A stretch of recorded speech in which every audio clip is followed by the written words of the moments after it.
देखें भाई, हिंदी में कौन सा टॉपिक पढ़ रहे हैं? संज्ञा से अव्यय तक ना। तो सबसे पहले हम पढ़ेंगे संज्ञा। ठीक है, ध्यान देखेंगे इधर भैया, इधर देखेंगे। सबसे पहले हम पढ़ेंगे संज्ञा। देखो सबसे पहले हम संज्ञा की परिभाषा सीखेंगे। परिभाषा भी कभी कभी आता है। तो संज्ञा मतलब सीधा सीधा नाम। संज्ञा मतलब नाम, नाम ही संज्ञा है। या ये कह सकते हैं संज्ञा न हो तो पहचान अधूरी। संज्ञा के बिना पहचान, संज्ञा पहचान है। तो नाम किसका? व्यक्ति, वस्तु, स्थान, किसी, या लॉन्ग रूट में परिभाषा है, किसी व्यक्ति, स्थान, वस्तु के नाम को संज्ञा कहते हैं। तो सीधा सीधा शॉर्टकट में याद रखना, नाम ही संज्ञा है। वो नाम व्यक्ति का भी हो सकता है, वो वस्तु का भी हो सकता है, वो स्थान का भी हो सकता है। संज्ञा क्या है? नाम, नाम ही संज्ञा है। फिर संज्ञा का वर्गीकरण हम दो आधार पर करते हैं। जैसे क्वेश्चन ये पूछा जाए संज्ञा का वर्गीकरण कितने आधार पर किया जाता है, तो संज्ञा का वर्गीकरण हम दो आधार पर करते हैं। एक तो अर्थ के आधार पर, दूसरा व्युत्पत्ति के आधार पर। ठीक, अर्थ के आधार पर संज्ञा, व्युत्पत्ति के आधार पर संज्ञा। तो अर्थ के आधार से ये पूछ रहा आपसे कि अर्थ के आधार पर संज्ञा के कितने भेद होते हैं, तो अर्थ के आधार पर संज्ञा आता भी है क्वेश्चन। ये पूछता है कि अर्थ के आधार पर संज्ञा कितने प्रकार के होते हैं, तो अर्थ के आधार पर संज्ञा 5 प्रकार का होता है। कौन कौन? व्यक्तिवाचक संज्ञा, जातिवाचक संज्ञा, समूहवाचक, द्रव्यवाचक और भाववाचक। यदि हमसे पूछ रहा है व्युत्पत्ति के आधार पर संज्ञा कितने प्रकार होता है, तो ये ध्यान रखना, व्युत्पत्ति के आधार पर संज्ञा रूढ़ संज्ञा, यौगिक संज्ञा और योग रूढ़। ये कम इंपॉर्टेंट थोड़ा सा। अगर इधर से क्वेश्चन बनता है तो बस खाली यही पूछता है कि व्युत्पत्ति के आधार पर संज्ञा कितने प्रकार का होता है। तो व्युत्पत्ति के आधार पर संज्ञा कितने भेद होते हैं? 3 भेद होते हैं। बाकी अर्थ के आधार पर संज्ञा 5।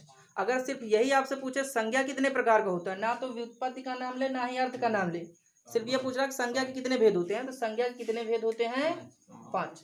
बाकी जो क्वेश्चन पूछा जाएगा इसके अंदर से भैया क्वेश्चन कैसे पूछते हैं, एग्जाम्पल दिया रहेगा या 4 ऑप्शन दिया रहेगा, पूछे इनमें से कौन सी जातिवाचक संज्ञा है। ठीक, या एक शब्द देगा, जैसे पूछे गाय किस प्रकार की संज्ञा, ऑप्शन ए दे देगा व्यक्तिवाचक, जातिवाचक, समूहवाचक, द्रव्यवाचक, भाववाचक।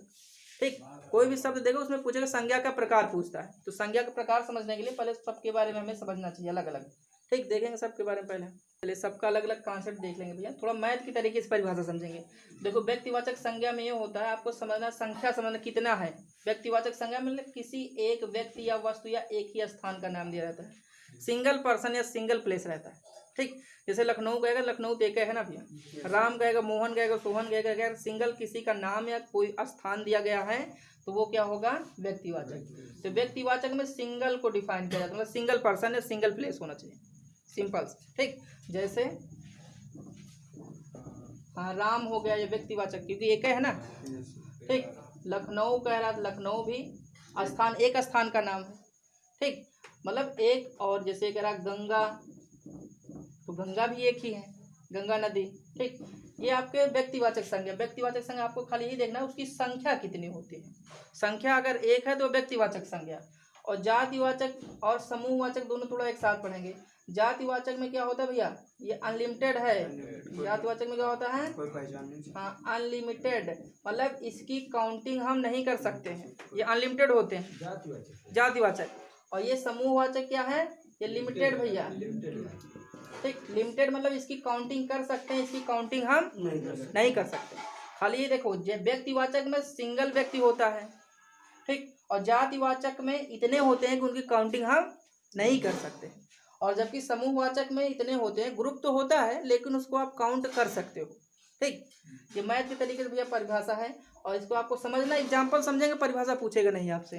देखो जातिवाचक की बात करें, जैसे अगर कह रहा लड़का, ठीक, लड़का कह रहा है, इसे पूछेगा लड़का जातिवाचक है कि समूहवाचक की व्यक्तिवाचक। तो लड़का कहेगा, लड़के के अंतर्गत भैया पूरे लड़के आ जाएंगे, चाहे वो हिंदुस्तान, पाकिस्तान, विश्व में जितने भी लड़के हैं पूरे लड़के आ जाएंगे, काउंटिंग से बाहर भैया। ठीक, जैसे नदी कहेगा तो पूरी नदियां आ जाएंगी ना इसके अंतर्गत। किसी का नाम तो ले नहीं रहा, नदी कह रहा तो बहुत सी नदियां हैं कि काउंट कर सकते हैं। पहाड़ कह रहा फिर बहुत से पहाड़, या अनलिमिटेड में चला जाएगा। नाम ले लेगा तो फिर एक होगा। जैसे गंगा नदी कहेगा तो गंगा नदी तो एक है ना, जब सिंगल को डिफाइन, सिंगल को दर्शाएगा तो फिर व्यक्तिवाचक में चला जाएगा। जैसे हिमालय पर्वत कह रहा, हिमालय पर्वत फिर सिंगल है ना, फिर व्यक्तिवाचक में। खाली अनलिमिटेड है तो फिर क्या होगा? जातिवाचक। ठीक, और एक आध एग्जाम्पल समझ लो। जैसे भाई, जैसे पूछा गया था भाई, वीडियो में पूछा गया था गाय किस प्रकार की संज्ञा है। जैसे गाय कह रहा है ना, गाय पे किस प्रकार, देखो गाय में तो संपूर्ण गाय आ जाएंगे, पृथ्वी पर जितनी भी गाय हैं, चाहे साहिवाल, देसी, चाहे जो भी हो भैया, गाय के अंतर्गत आ जाएंगे ना। काउंटिंग नहीं है कितनी, किया है काउंटिंग? नहीं कर सकते। अब इसके बाद समूहवाचक आता है। समूहवाचक में क्या होता है आपको समझाया, लिमिटेड संख्या होती है। होगा तो ग्रुप एक से अधिक होगा, लेकिन इतने होंगे जिन्हें हम काउंट कर सकते हैं। जैसे परिवार कह रहा है तो हमें पता है भैया परिवार कुछ व्यक्तियों का समूह है। अब परिवार में अनलिमिटेड लोग नहीं होते हैं, इतने होते हैं कि हम काउंट कर सकते हैं, 10 20 25 जो भी हो काउंटिंग हो सकती है। जैसे कह रहा ऑर्केस्ट्रा, ऑर्केस्ट्रा भी क्या है, समूहवाचक में जाएगा, क्योंकि इसमें भी व्यक्तियों का ग्रुप होता है, लेकिन अनलिमिटेड व्यक्ति नहीं होते हैं, इतने होते हैं कि जिन्हें हम गिन सकें। ग्रुप जिसमें हो समूहवाचक। हाँ, लेकिन ग्रुप में अगर अनलिमिटेड है तो फिर ग्रुप है। हाँ तो ये भी क्या दिखाएगा, समूहवाचक में ही जाएगा। हाँ बिल्कुल भैया, लिमिटेड अनलिमिटेड लोग थोड़े हो जाएंगे, असंख्य नहीं होंगे। ठीक, जैसे आपसे कह रहा है सभा, ठीक, सभा कह रहा है, जैसे सभा का आयोजन होगा तो वहां पर भी व्यक्तियों का समूह ही होगा, लेकिन इतने व्यक्ति होंगे कि उन्हें गिना जा सकता है। ठीक, समिति कहा जा रहा है, ये भी व्यक्तियों का समूह है, इतने व्यक्ति होंगे कि उन्हें हम आसानी से काउंट कर सकते हैं। पुलिस कहा जा रहा है तो पुलिस अनलिमिटेड नहीं होती है, नहीं, भारत सरकार भैया या यूपी सरकार तनख्वाह कैसे देगी अनलिमिटेड रहेंगे, ये भी काउंटिंग में रहती हैं, पुलिस भी ग्रुप है ना। तो ये सब किसके अंतर्गत आएंगे, समूहवाचक। एग्जाम्पल, बहुत एग्जाम्पल नहीं समझना, सिर्फ कॉन्सेप्ट ध्यान रखो। देखो व्यक्तिवाचक में जहाँ पे सिंगल व्यक्ति या एक को दर्शाया जाए, कितने को दर्शाया जाए, एक को। जैसे लखनऊ, आगरा, दिल्ली, ये सब एक है ना, किसी व्यक्ति का नाम दे दे। ठीक, जैसे जातिवाचक में पूरा ग्रुप दिखाए या पूरा जाति को प्रदर्शित करे, जैसे, या फिर ये कह सकते हैं वो अनलिमिटेड संख्या हो, अनलिमिटेड संख्या हो उसकी, मतलब जैसे लड़का कह रहा है फिर बहुत से लड़के, नदी कह रहा है फिर सारी नदियां आ जाएंगी इसमें, पहाड़ कहेगा सभी पहाड़ आ जाएंगे इसमें, गाय कहेगा तो सभी गाय आ जाएंगे इसमें। ठीक, ये जातिवाचक बनेगा। और समूहवाचक में भी ग्रुप होता है, यहाँ पे लिमिटेड संख्या होगी, एक से अधिक होगा लेकिन लिमिटेड होगा, जिसे हम काउंट कर सकते हैं। जैसे परिवार कह रहा है व्यक्तियों का समूह है, इसमें भी काउंटिंग में होते हैं कि परिवार में भी अनलिमिटेड लोग होते हैं, काउंटिंग में रहते हैं। ऑर्केस्ट्रा ये भी व्यक्तियों का समूह है, सभा ये भी व्यक्तियों का समूह है, समिति ये भी व्यक्तियों का समूह है, पुलिस भी व्यक्तियों का समूह है, जिसे आसानी से गिना जा सकता है, जो काउंटिंग में होता है। कहा भैया, या काउंटेबल अनकाउंटेबल भी पढ़ सकते हैं, लेकिन फिर ज्यादा अंग्रेजी हो जाएगी। और आगे आता है चौथा हमारा द्रव्यवाचक ना।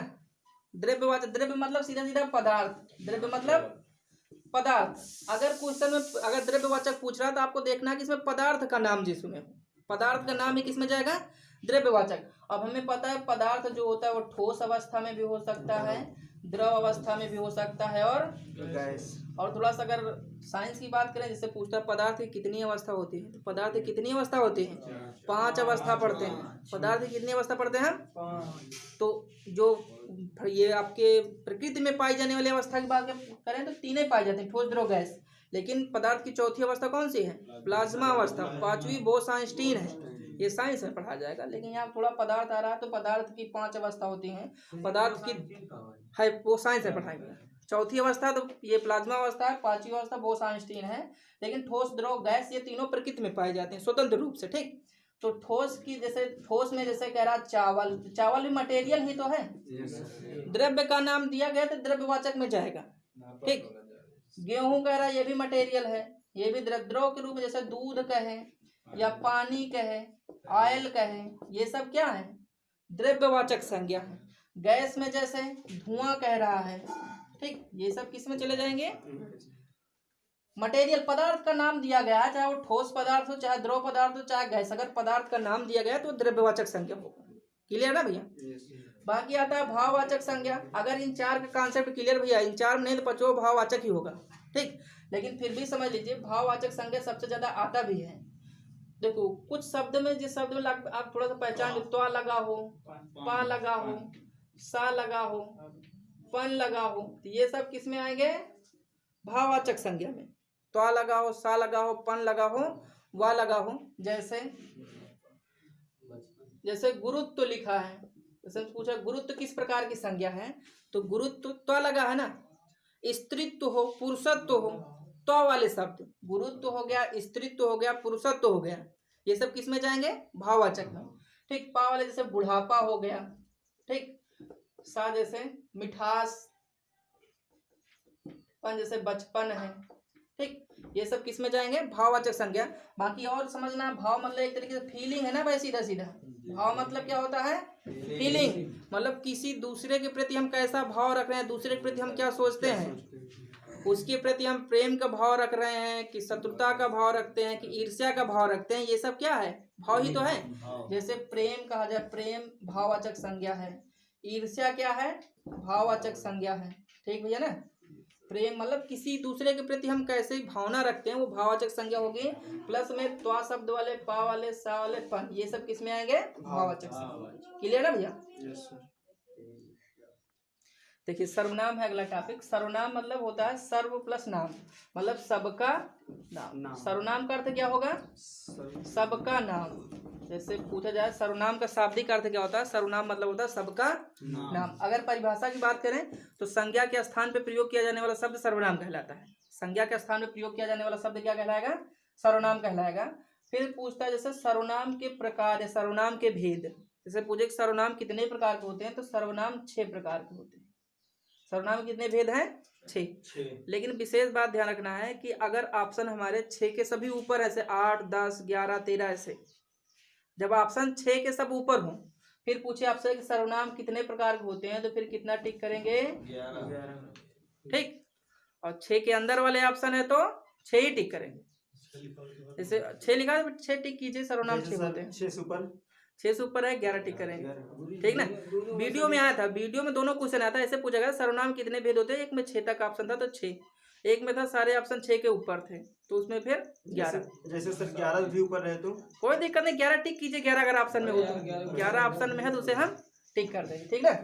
तो देखेंगे सर्वनाम के भेद। सर्वनाम 6 प्रकार के होते हैं: पुरुषवाचक, निश्चयवाचक, अनिश्चयवाचक, प्रश्नवाचक, संबंधवाचक और निजवाचक। ठीक, सर्वनाम 6 होते हैं। 6 के बारे में हम डिटेल से पढ़ेंगे और इन 6 में सबसे ज्यादा इंपॉर्टेंट है पुरुषवाचक सर्वनाम और निजवाचक। क्वेश्चन परिभाषा नहीं पूछता है, ऑप्शन दिया रहता है, पूछे कि इसमें कौन सा सर्वनाम यूज हुआ है। ठीक, तो आपको ये देखना है। देखो पुरुषवाचक सर्वनाम, देखो इसमें पुरुष लिखा है ना, जो शब्द पुरुष या स्त्री के नाम के, खाली पुरुष लिखा तो ये नहीं कि सिर्फ पुरुष के ही नाम के बदले हम प्रयोग करेंगे। ठीक, वे शब्द जो पुरुष और स्त्री दोनों के नाम के बदले प्रयोग किया जा सके या दोनों के नाम के बदले प्रयोग कर सके, वो पुरुषवाचक सर्वनाम कहलाता है। और पुरुषवाचक सर्वनाम के 3 भेद होते हैं। पुरुषवाचक सर्वनाम कितने प्रकार के होते हैं? 3 प्रकार के होते हैं। ये भी क्वेश्चन पूछा गया था, इनमें से कौन सा पुरुषवाचक सर्वनाम का प्रकार नहीं है। ठीक ना? तो पुरुषवाचक सर्वनाम 3 प्रकार के होते हैं। एक प्रथम उत्तम पुरुष, मध्यम पुरुष और अन्य पुरुष। ठीक, एक क्वेश्चन यूपी में यही था सेम कि इनमें से कौन सा पुरुषवाचक सर्वनाम का भेद नहीं। उत्तम ऑप्शन था, मध्यम था, अन्य था, एक था अति उत्तम, कुछ ऐसा था। इन 3 से एक बाहर था। ठीक, तो वही नहीं होता। ये 3 होते सर्वनाम, ये पुरुषवाचक सर्वनाम के प्रकार। उत्तम पुरुष में कौन कौन आता है? देखो भाई ऐसे समझना है कि हम अपने आप को उत्तम मानते हैं ना, कोई भी व्यक्ति दूसरे को उत्तम मान ही नहीं सकता है। अपने आप को सबसे ज्यादा महान खुद को मानते हैं। ठीक ना? तो आपको ये ध्यान रखना है कि हम अपने नाम के बदले जिन शब्दों का प्रयोग करते हैं वो उत्तम पुरुष में आएगा। नाम नहीं, अपने नाम के बदले हम जिन शब्दों का प्रयोग करेंगे वो उत्तम पुरुष में आएगा। जैसे अपने लिए हम क्या क्या यूज कर सकते हैं? मैं, हम, मेरा, हमको, हमारा, मुझे, ये सब किस में आएंगे? कुछ भी अपने लिए नाम के बदले हम जो भी यूज करते हैं शब्द, वो किस में जाएगा? उत्तम पुरुष। ठीक, उत्तम पुरुष में क्या आएगा भैया? जो हम अपने नाम के बदले, ठीक, अपने लिए जिन शब्दों का प्रयोग करते हैं। ठीक, जैसे मैं हो गया, मेरा हो गया, मुझे हो गया, ठीक, मुझसे हो गया, हम हो गया, हमें हो गया, हमारा हो गया। क्वेश्चन कैसे पूछेगा? ऐसे पूछेगा मुझे किस प्रकार का सर्वनाम है, या मेरा या मैं किस प्रकार का सर्वनाम है। तो आपको ध्यान रखना कि हम अपने नाम के बदले या अपने लिए हम जिन जिन शब्दों का प्रयोग कर सकते हैं वो किस में जाएगा? उत्तम पुरुष में। ठीक, उत्तम क्लियर ना? मध्यम पुरुष में क्या हो? देखो पहले तो हम अपने आप को उत्तम मानते हैं, फिर किसे उत्तम मानेंगे? तुम्हें। हाँ, मैं उत्तम हूँ, इसके बाद तुम उत्तम। मतलब हम तुम्हारे लिए जिन जिन शब्दों का यूज करें, तुम्हारे लिए हम जिन जिन शब्दों का यूज कर सकते हैं नाम छोड़ के, वो उत्तम पुरुष में, मध्यम पुरुष में जाएगा। जैसे तुम, तुम्हें, तुम्हारा, तुमको। ठीक, और थोड़ा सा भैया आप ज्यादा सम्मान से आपको आप मत कहिएगा। ठीक, नहीं तो किसमें कंफ्यूज हो जाओगे? निजवाचक, ये रिफ्लेक्सिव प्रोनाउन होगा। ठीक ना? आप नहीं लिखेंगे यहाँ पे, आप निजवाचक में जाएगा। ठीक, अन्य पुरुष की बात करें, देखो पहले स्वयं को महान बताएंगे, फिर इसके बाद जो सामने दिखेगा तुमको, फिर जो नहीं है थर्ड पर्सन, जैसे वाह, वे, यह, ये, ठीक। ये सब किस में चला जाएगा? वही जो इंग्लिश पढ़ते हैं first person, second person, third person है, first person, second person, third person, ठीक। तो पुरुषवाचक सर्वनाम क्लियर हो गया। पुरुषवाचक सर्वनाम मतलब जो स्त्री और पुरुष के नाम के बदले प्रयोग किए जाते हैं वो पुरुषवाचक सर्वनाम होंगे। पुरुषवाचक सर्वनाम 3 प्रकार का होता है, उत्तम पुरुष, मध्यम पुरुष और अन्य पुरुष। उत्तम पुरुष में जो हम अपने लिए यूज करते हैं, जिन जिन शब्दों, जैसे मैं, मेरा, मुझे, हमारा, ये सब उत्तम में आएगा। मध्यम जो हम तुम्हारे लिए यूज करते हैं, तुम, तुम्हें, तुमको, ठीक। अन्य पुरुष मतलब जैसे वाह, वे, यह, ये, ठीक। और इसके बाद देखो जो इंपॉर्टेंट पहले ये समझ, निजवाचक। निजवाचक में सिंगल भैया क्या है? जैसे आपसे क्वेश्चन ये पूछे कि आप किस प्रकार का सर्वनाम, पूछता भी ऐसे ही है, क्वेश्चन दिया रहेगा कि आप किस प्रकार का सर्वनाम, ऑप्शन इसी 4 में दे देगा कोई, तो आप किस प्रकार का सर्वनाम है? निजवाचक, ठीक। बाकी बचते हैं निश्चयवाचक, अनिश्चय। देखो निश्चयवाचक मतलब जिससे निश्चितता का बोध हो, जिससे किसका बोध हो? जैसे कहा जा रहा है यह, वह, ठीक। जैसे क्या, यह पुस्तक मेरी है, कंफर्म रहोगे तभी कहोगे। जैसे कि वह गांव मेरा है, इससे भी निश्चितता। जैसे पूछे यह और वह किस प्रकार का सर्वनाम है, तो निश्चयवाचक। अब कंफ्यूज ये ना होना कि अन्य पुरुष में भी है, कोई दिक्कत नहीं है, तो फिर अन्य पुरुष ऑप्शन नहीं होगा वहां पे, ठीक ना। अनिश्चयवाचक जहाँ पे अनिश्चितता का बोध हो। अनिश्चितता मतलब जिससे कंफर्म ना हो, जैसे कोई, जैसे क्या कोई आ गया, तो कौन आ गया पता ही नहीं है, कुछ, हाँ, कितना, ठीक। कोई, कुछ, कितना, ये सब किस में जाएंगे? अनिश्चयवाचक सर्वनाम में, ठीक। अब एक मिनट भैया, कितना नहीं, अभी ये प्रश्नवाचक में चला जाएगा, ठीक। कोई और कुछ, ठीक। प्रश्नवाचक में, प्रश्नवाचक शब्द सीधा सीधा, प्रश्नवाचक शब्द, प्रश्नवाचक शब्द जैसे क्या, क्यों, कैसे, ठीक। मतलब प्रश्नवाचक शब्द है स्टार्टिंग में या बीच में, तो वो प्रश्नवाचक सर्वनाम होगा। प्रश्नवाचक शब्द ही क्या होते हैं? प्रश्नवाचक सर्वनाम। और संबंधवाचक में क्या आता है? जो और सो। संबंधवाचक में जो और सो। तो सर्वनाम आपका क्लियर। निजवाचक में क्या आएगा? स्वयं या आप। निजवाचक में क्या आता है? आप। देखो सर्वनाम से आपको क्या क्या याद रखना है। सर्वनाम मतलब भैया सबका नाम, सर्वनाम मतलब सबका नाम। परिभाषा की बात करें, संज्ञा के स्थान पर प्रयोग किया जाने वाला शब्द सर्वनाम कहलाता है। फिर संज्ञा के भेद या प्रकार, संज्ञा कितने प्रकार का होता है? संज्ञा 6 प्रकार का होता है, ठीक। अगर ऑप्शन 10 के ऊपर है तो फिर 11 प्रकार, ठीक। 6 प्रकार कौन कौन होते हैं? पुरुषवाचक सर्वनाम, निश्चयवाचक सर्वनाम, अनिश्चयवाचक, प्रश्नवाचक, संबंधवाचक, निजवाचक। पुरुषवाचक और निजवाचक को नहीं भूलना भैया, क्वेश्चन अधिकतर इधर से ही पूछता है। पुरुषवाचक सर्वनाम अगर परिभाषा की बात करें तो वे शब्द जो पुरुष और स्त्री के नाम के बदले प्रयोग किए जाते हैं, ठीक। और ये 3 प्रकार का होता है, उत्तम पुरुष, मध्यम पुरुष और अन्य पुरुष। उत्तम पुरुष में क्या क्या आता है? जो हम अपने नाम के लिए यूज करते हैं, अपने लिए हम जिन जिन शब्दों का प्रयोग कर सकते हैं, मैं, मेरा, मुझे, हम, हमें, हमारा, ठीक। मध्यम में हम तुम्हारे लिए जिन शब्दों का प्रयोग कर सकते हैं। अन्य में बाकी जो बचता हो, यह, वे, वह, वे, ठीक। निश्चयवाचक, अनिश्चयवाचक, प्रश्नवाचक, संबंधवाचक, निजवाचक, ठीक। ये होगा। निजवाचक में सिर्फ क्या याद रखना है? आप निजवाचक सर्वनाम है, इतना याद रहेगा, सर्वनाम से गलत फिर नहीं होगा। चलिए ठीक, इधर देखेंगे। आगे है अगला टॉपिक, इधर भी इधर अगला टॉपिक है जेंडर पढ़ेंगे, लिंग, ठीक।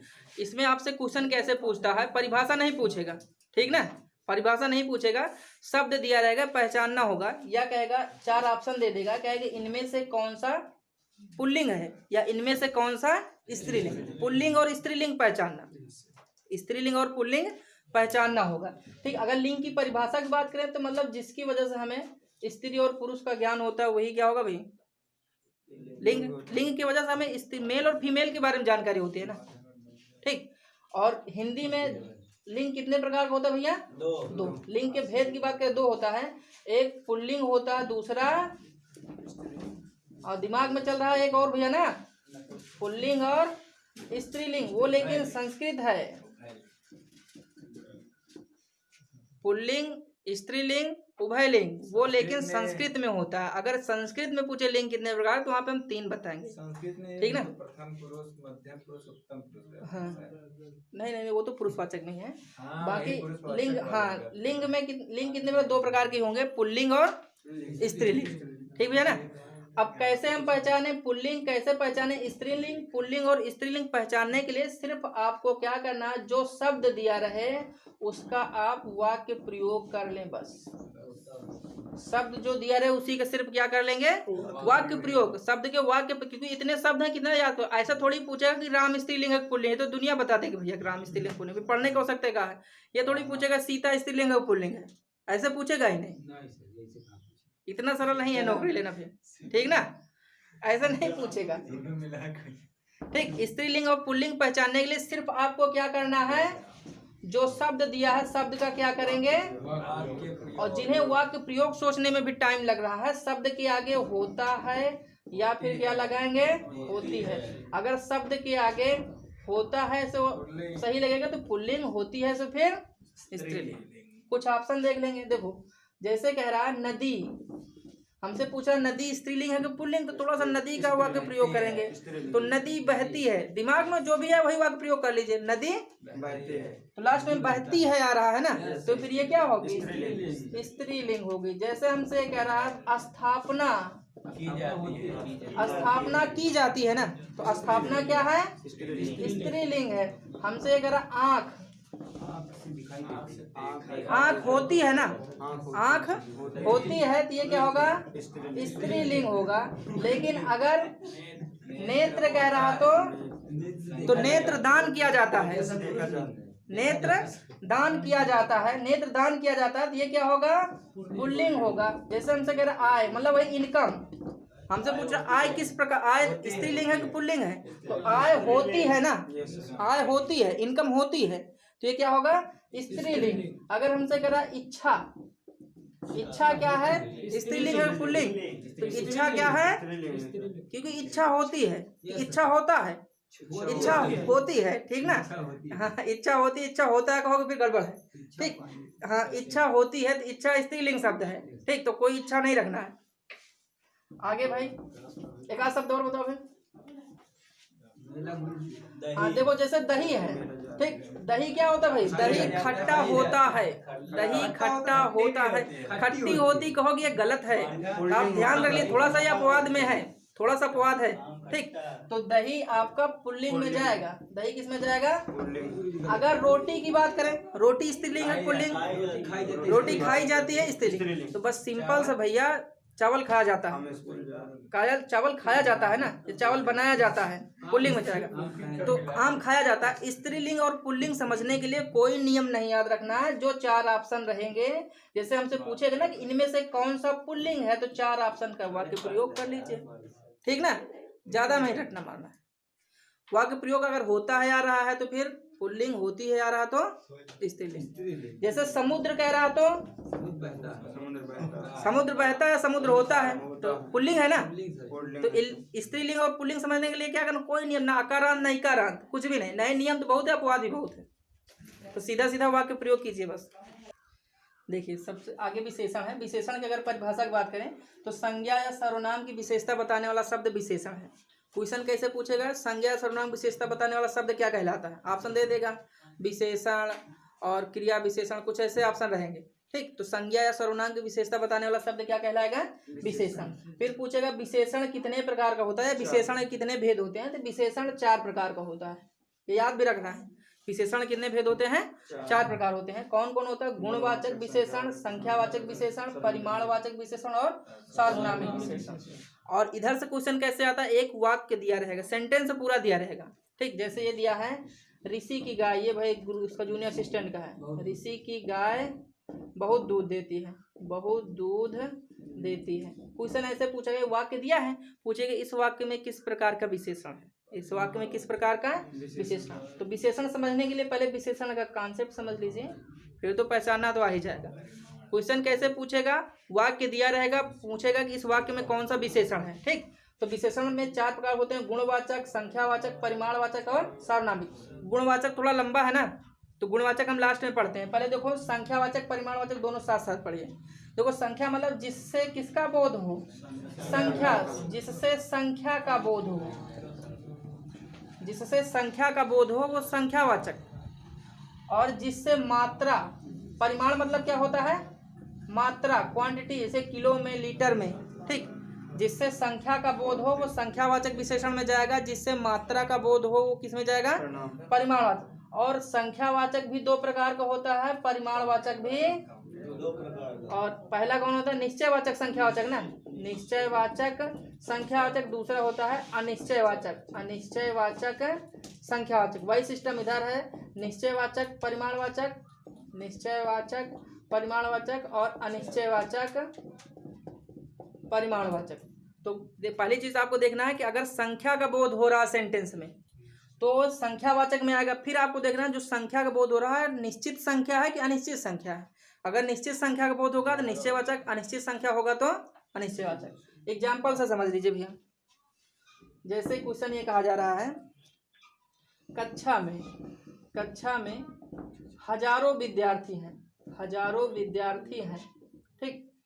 सबसे पहली चीज तो इस सेंटेंस में संख्या का ही बोध हो रहा है ना, मात्रा तो किलो में तो है नहीं। संख्या में, कक्षा में हजारों विद्यार्थी हैं, संख्या का बोध हो रहा है। संख्या का बोध होगा तो संख्यावाचक विशेषण है।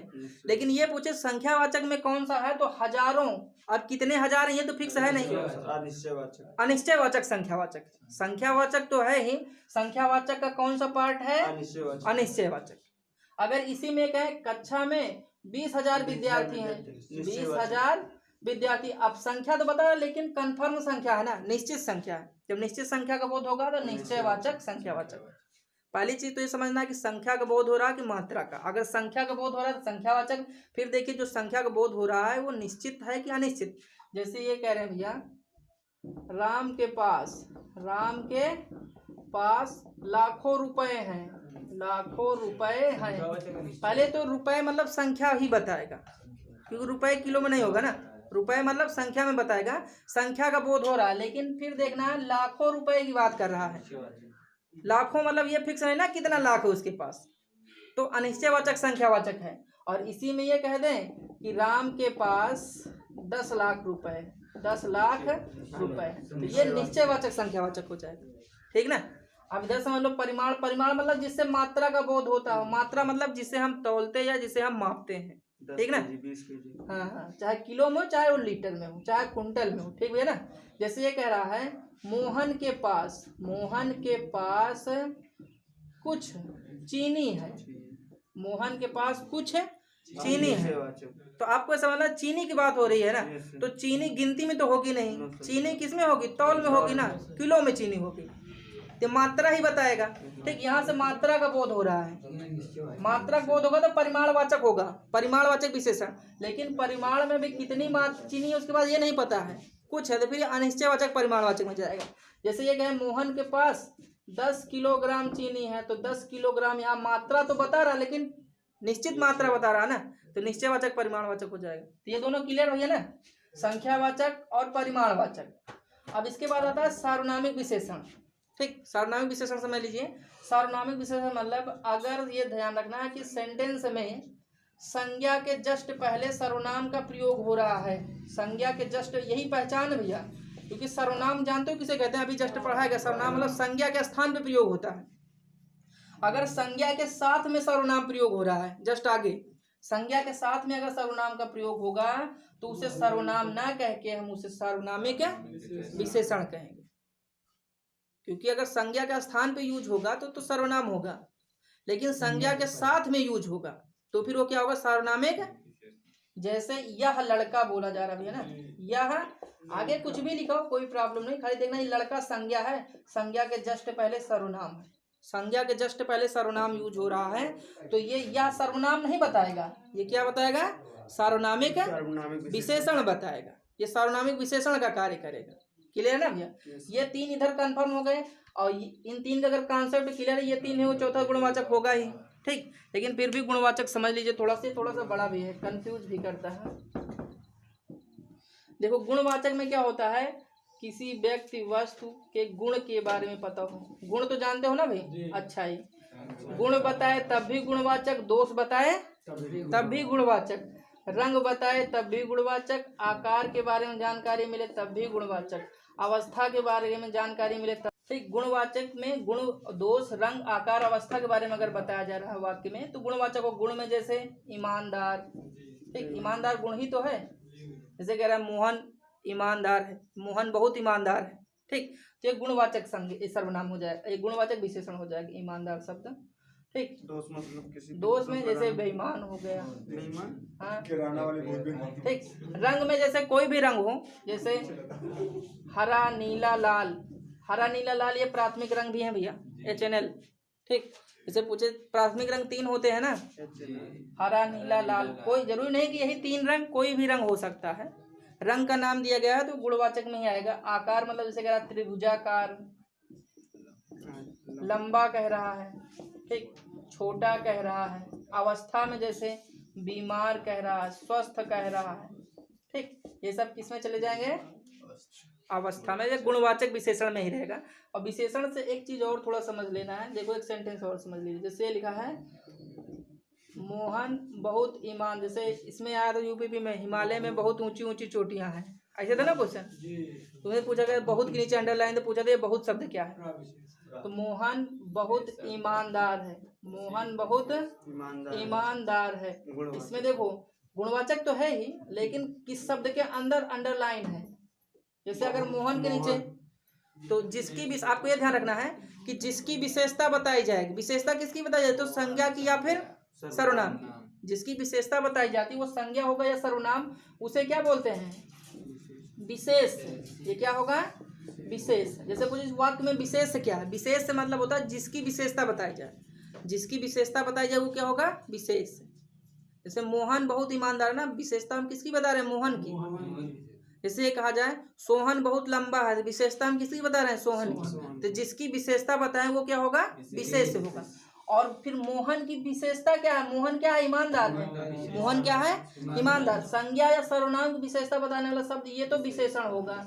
लेकिन अब ईमानदार में बहुत ईमानदार है ना, जो बहुत शब्द है ये विशेषण की विशेषता बताता है, ये प्रविशेषण होगा। ये क्या होगा? प्रविशेषण। कभी कभी पूछ भी लेता है, जैसे मोहन बहुत ईमानदार है, इसमें बहुत के नीचे अंडरलाइन कर दिए, क्या है? पूछ लेगा ये शब्द क्या है, ऑप्शन नहीं देगा विशेष, प्रविशेषण, विशेषण। तो विशेषण की विशेषता बताने वाला शब्द क्या होगा? प्रविशेषण।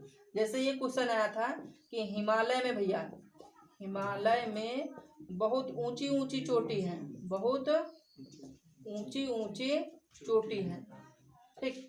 तो यहाँ पे बहुत के नीचे अंडरलाइन था, तो हिमालय में ऊंची ऊंची चोटी, तो ऊंचा शब्द तो विशेषण है ही, ठीक। लंबा ऊंचा एक है, लंबा ऊंचा ये तो विशेषण है। ये हिमालय विशेष से ऊंचा क्या है? विशेषण है। लेकिन ऊंचाई की विशेषता क्या है? बहुत ऊंचा, ये प्रविशेषण होगा। तो फिर समझ लेंगे विशेष से किसे कहेंगे भाई? जिसकी विशेषता बताई जाए, जिसकी विशेषता बताएं वो विशेष होगा, जिसकी विशेषता बताई जाए वो विशेष होगा। और विशेषण क्या, और विशेषण क्या होगा? विशेषता बताने वाला शब्द, विशेषता बताने वाला शब्द, विशेषता बताने वाला शब्द, वो भी संज्ञा सर्वनाम विशेषता बताने वाला शब्द विशेषण कहलाएगा। और प्रविशेषण किसे कहेंगे? विशेषण की विशेषता, विशेषण की विशेषता, विशेषण की विशेषता बताने वाला शब्द क्या कहलाता है भैया? प्रविशेषण। क्लियर ना? चलें फिर आगे।